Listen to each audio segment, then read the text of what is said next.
El útero y su histología. El útero es el órgano de la gestación y el mayor de los órganos del aparato reproductor femenino.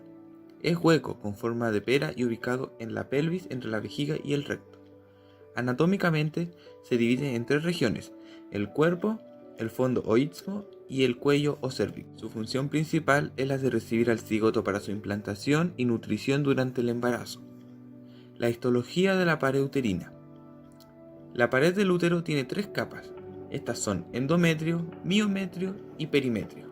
Endometrio. El endometrio es la capa mucosa que recubre internamente el útero y es el lugar donde se produce la gestación.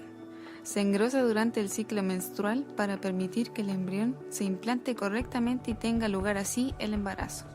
El endometrio está compuesto por tejido conectivo, en el que predominan las glándulas y las células estromales, coexistiendo con otros tipos histológicos menores, como linfocitos y leucocitos. El endometrio se divide en dos capas, la capa basal y la capa funcional.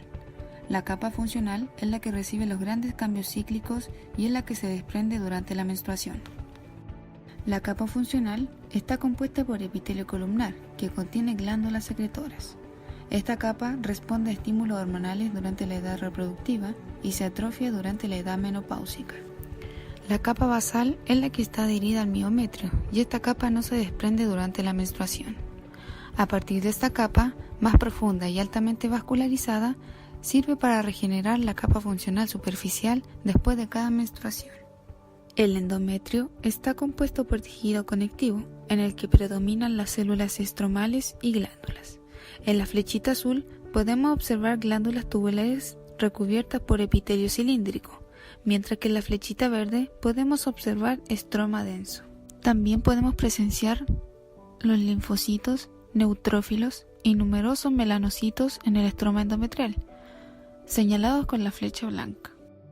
Vascularización del endometrio. El endometrio se encuentra irrigado por ramas de la arteria uterina, la cual da origen a las arterias arqueadas o arterias arciformes, que a su vez dan origen a las arterias radiales y las arterias rectas, que son las encargadas de irrigar la capa basal.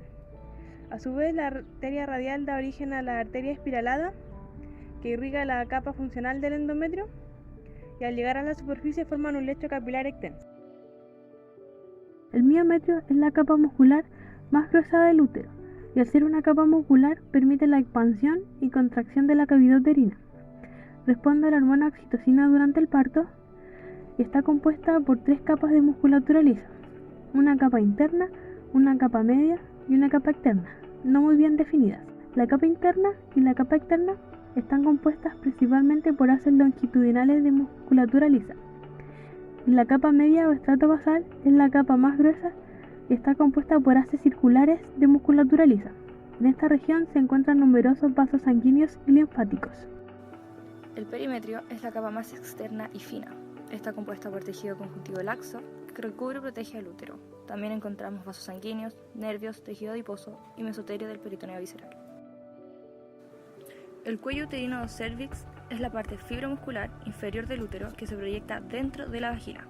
Este se divide en dos partes, una más cercana al cuerpo del útero, llamada endocervix, y otra más cercana a la vagina, denominada ectocervix. La mucosa presente en esta porción es diferente a la del resto del útero, puesto que contiene glándulas ramificadas grandes y no posee arterias espiraladas. Durante el ciclo menstrual, su espesor cambia un poco y no se ve afectada por la menstruación, pero sus glándulas cervicales sufren cambios funcionales importantes que se relacionan con el transporte de los espermatozoides dentro del conducto endocervical.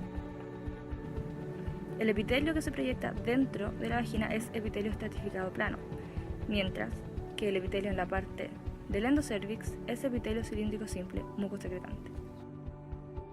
Cambios cíclicos durante el ciclo menstrual. Durante el ciclo menstrual, el endometrio sufre cambios a nivel morfológico y funcional que se dividen en tres fases: la fase proliferativa, secretora y menstrual. Fase proliferativa. Ocurre al mismo tiempo que la maduración folicular y es afectada por la secreción de estrógenos. El estroma endometrial prolifera haciéndose cada vez más grueso. Luego las glándulas tubulares simples se van alargando para formar glándulas tubulares contorneadas que comienzan a secretar coincidiendo con la ovulación. Esta fase se inicia y se mantiene hasta la ovulación, que ocurre el día 14 del ciclo menstrual. Fase secretora. Inicia 1 o 2 días después de la ovulación. La capa funcional se vuelve más gruesa, las glándulas se vuelven enrolladas y van acumulando grandes cantidades de secreción mucosa, además de que las arterias espirales se enrollan aún más. Fase menstrual. Ocurre una caída brusca de los estrógenos y la progesterona, además de que se cierran las arterias espirales o también conocidas como helicoidales. Ocurre un desprendimiento del endometrio, al cual se le conoce como descamación de la capa funcional.